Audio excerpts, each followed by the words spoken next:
संतुलित भोजन के जरिए आप अपने शरीर को तो स्वस्थ रख सकते हैं, बना सकते हैं, लेकिन आज हम आपको यह भी बताएंगे कि अपने मन को स्वस्थ बनाने के लिए दुनिया के लोग इन दिनों कौन सा नया तरीका अपना रहे हैं और इस तरीके का भारत से क्या कनेक्शन है।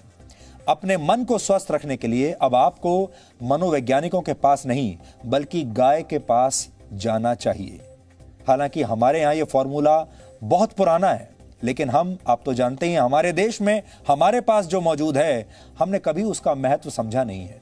यानी आपको अपने घर के आसपास की किसी गौशाला या किसी फार्म पर जाकर एक गाय को गले लगाना है और ऐसा करके आप अपने मन से उदासी या डिप्रेशन या स्ट्रेस को दूर कर सकते हैं। विदेशों में यह ट्रेंड बहुत लोकप्रिय हो रहा है आजकल और वहां इसे काउ कडलिंग के नाम से जाना जाता है, यानी गाय को गले लगाना। अमेरिका में कई डेयरी फार्म्स लोगों को काउ कडलिंग की सेवाएं आजकल दे रहे हैं और लोग वहां आते हैं दूर दूर से इन गायों को गले लगाने के लिए। गायों को गले से लगाने की सुविधा देने वाले फार्म मालिकों के मुताबिक गाय का हार्ट रेट इंसानों के मुकाबले थोड़ा कम होता है और उनके शरीर का तापमान थोड़ा ज्यादा होता है इंसानों से। ऐसे में जब कोई इंसान गाय को गले लगाता है तो ये दोनों ही स्थितियां उसके दिमाग को रिलैक्स कर देती हैं। मेडिटेशन यानी ध्यान के दौरान भी दिल की धड़कन धीमी हो जाती है और ऐसा ही गाय को प्यार से छूने या उसके साथ खेलने के दौरान भी होता है। मनोवैज्ञानिकों के मुताबिक गाय के साथ समय बिताने से आपका आत्मविश्वास बढ़ता है और मन में छिपे हुए डर भी दूर हो जाते हैं। अमेरिका में लोग 90 मिनट की इस थेरेपी के लिए करीब 22,000 रुपए तक चुका रहे हैं। 90 मिनट की यह थेरेपी जिसमें गाय को गले लगाना है, इसके लिए अमेरिका में लोग 22,000 रुपए तक देने को तैयार हैं, दे भी रहे हैं।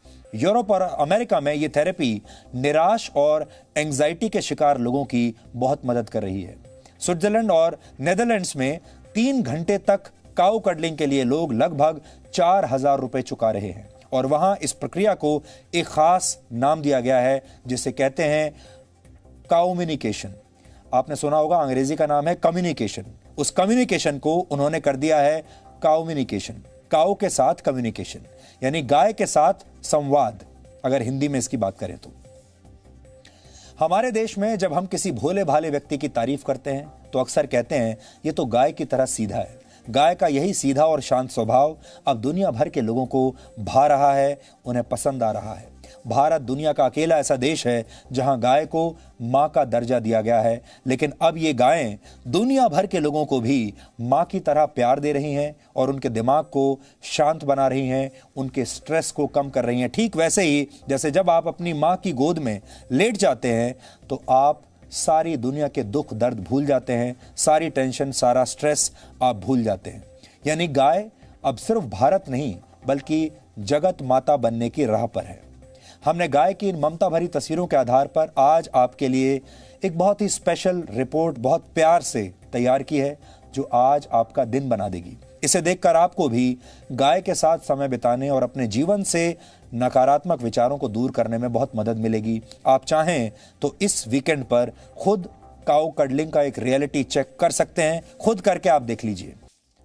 गाय को प्रेम करके खुद को स्वस्थ बनाने का जिक्र भारतीय चिकित्सा पद्धति में कई बार आता है, लेकिन यह प्रक्रिया विदेशों में जाकर तो काउ कडलिंग बन जाती है, जबकि हमारे देश में हम ही लोग इसे कोई महत्व नहीं देना चाहते। इसलिए गाय के महत्व को समझने के लिए आपको उसके आर्थिक पक्ष को भी आज समझना होगा। आप इसे काउनॉमिक्स यानी गाय का अर्थशास्त्र भी कह सकते हैं। वर्ष 2012 में किए गए लाइव स्टॉक सेंसस के मुताबिक भारत में कृषि के लिए इस्तेमाल होने वाले जानवरों की संख्या लगभग 51 करोड़ थी और इनमें से 11 करोड़ गाय हैं। भारत दूध का उत्पादन करने वाला दुनिया का सबसे बड़ा देश है। एक अनुमान के मुताबिक भारत में दूध का उद्योग 6 लाख करोड़ रुपए से भी ज्यादा का है। इसलिए आर्थिक नजरिए से गाय को सबसे फायदेमंद पशुओं में से एक माना गया है। गाय का दूध ही नहीं बल्कि उसका गोबर और गौमूत्र भी आर्थिक तरक्की के दरवाजे किसी के लिए भी खोल सकता है। गायों से हर वर्ष 10 करोड़ टन गोबर हासिल होता है जिसका इस्तेमाल ईंधन के तौर पर किया जाता है। इसकी कीमत 5,000 करोड़ रुपए आंकी गई है। ईंधन के तौर पर गोबर का इस्तेमाल करने से हर वर्ष 5 करोड़ टन लकड़ी की बचत होती है। रासायनिक खाद के मुकाबले गोबर से बनी प्राकृतिक खाद खेतों के लिए बेहतर होती है और इससे फसल भी अच्छी होती है। अर्थशास्त्र के बाद अब गाय के समाज शास्त्र को भी समझिए। ऋग्वेद में गाय को देवी की संज्ञा दी गई है। वैदिक शास्त्रों में किसी भी जानवर के मुकाबले गाय का जिक्र सबसे ज्यादा बार आता है। गाय से प्राप्त होने वाले दूध, घी, दही, गौमूत्र और गोबर को आयुर्वेद में पंचगव्य कहा जाता है, जिनका इस्तेमाल पूजा पाठ में भी होता है। वैज्ञानिक रिसर्च में भी यह साबित हुआ है कि गाय के दूध का सेवन करके कई रोगों का इलाज किया जाता है और आज भी बड़े बड़े शहरों में लोग गायों का दूध मुंह मांगी कीमत पर खरीदते हैं। गाय के दूध में प्रोटीन, कार्बोहाइड्रेट्स, मिनरल्स और विटामिन डी होता है। यह रोग प्रतिरोधक क्षमता को बढ़ाता है और लोगों को मानसिक तौर पर भी बहुत मजबूत करता है। यानी आपके शरीर को भी मजबूती देता है और आपके मन को भी मजबूती देता है। कुल मिलाकर गाय पर भले ही हमारे देश में अक्सर राजनीति होती रही है, लेकिन गाय का दूध, गोबर और गौमूत्र समाज के काम आता है। यानी गाय आर्थिक और सामाजिक तौर पर देश के लिए एक कामधेनु जैसी है। राष्ट्रपिता महात्मा गांधी ने एक बार कहा था कि हमें गायों को मारना नहीं चाहिए, बल्कि उनका रक्षक और दोस्त बनना चाहिए। गांधी जी ये भी मानते थे कि गौ रक्षा हिंदू धर्म की तरफ से विश्व को दिया गया सबसे बड़ा तोहफा है। और बाल गंगाधर तिलक ने तो एक बार यहां तक कहा था कि जरूरत पड़े तो उन्हें मार दें, लेकिन गायों को छोड़ दिया जाए। यानी गायों के लिए वो अपनी खुद की जान देने के लिए भी तैयार थे।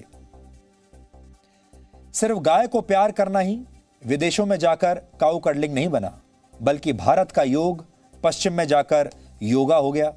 और हमारे देश का हल्दी वाला दूध, जिसे आपकी माँ हमेशा आपको पीने के लिए कहती रहती हैं, ये हल्दी वाला दूध जिसे आप बहुत लोकल समझते हैं, ये हल्दी वाला दूध टर्मरिक लाटे बन गया। हमने अपनी ही परंपराओं और संस्कृति को पिछड़ेपन की निशानी मान लिया, जबकि यही चीजें विदेशों में जाकर सुपरहिट हो गईं, विदेशों में जाकर ट्रेंड कर रही हैं। प्राचीन काल से भारत में योग जीवन का बहुत महत्वपूर्ण हिस्सा है, लेकिन भारतीयों ने इसे तब अपनाया जब योग योगा हो गया। अमेरिका में प्राणायाम की ट्रेनिंग के लिए लोग 1,82,000 रुपए तक दे रहे हैं और वहां पर योगा का बाजार लगभग 1,15,000 करोड़ रुपए तक पहुंच गया है। इसी तरह से भारत का हल्दी वाला दूध पश्चिमी देशों में पहुंचकर अब टर्मरिक लाटे बन गया है। इटालियन भाषा में लाटे का मतलब होता है दूध, यानी इसका मतलब भी वही है, हल्दी वाला दूध। तो हल्दी वाला दूध जब आपको यहां भारत में बताया जाएगा तो आप उसकी कद्र नहीं समझेंगे, लेकिन जब यह कहा जाएगा कि आप टर्मरिक लाटे पी लीजिए तो आप मुंह मांगा पैसा देकर उसे खरीदेंगे। और यह नाम भारत और पश्चिमी देशों के लोगों को बहुत फैशनेबल लगता है, लेकिन असली नाम यानी हल्दी वाला दूध किसी को पसंद नहीं आता। लेकिन जैसे ही यह फैशनेबल होकर टर्मरिक लाटे बनता है तो लोग इसकी मुंह मांगी कीमत देते हैं।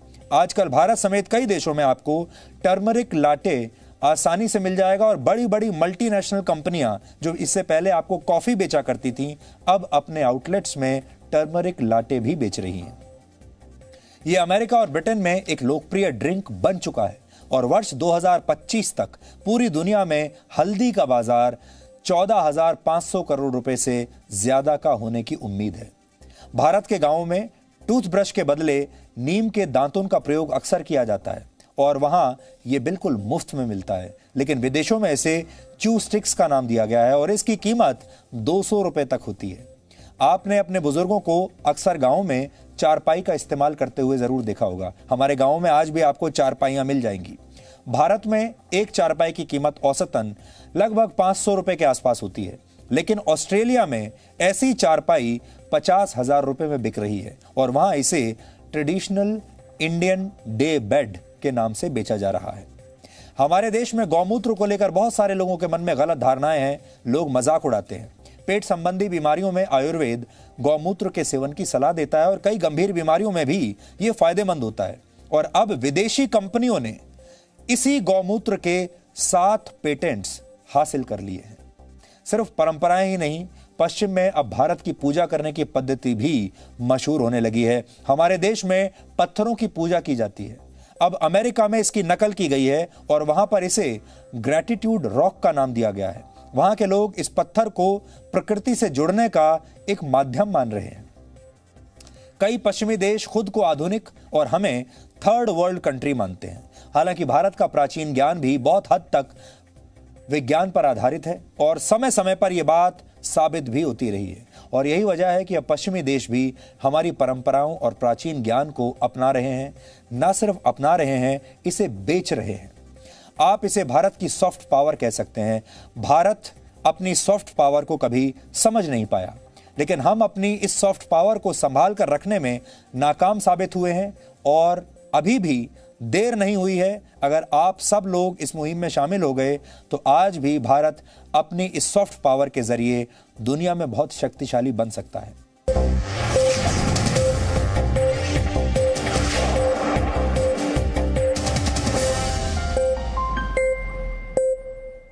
Presenting B News app, available on Google Play and App Store. Download it now.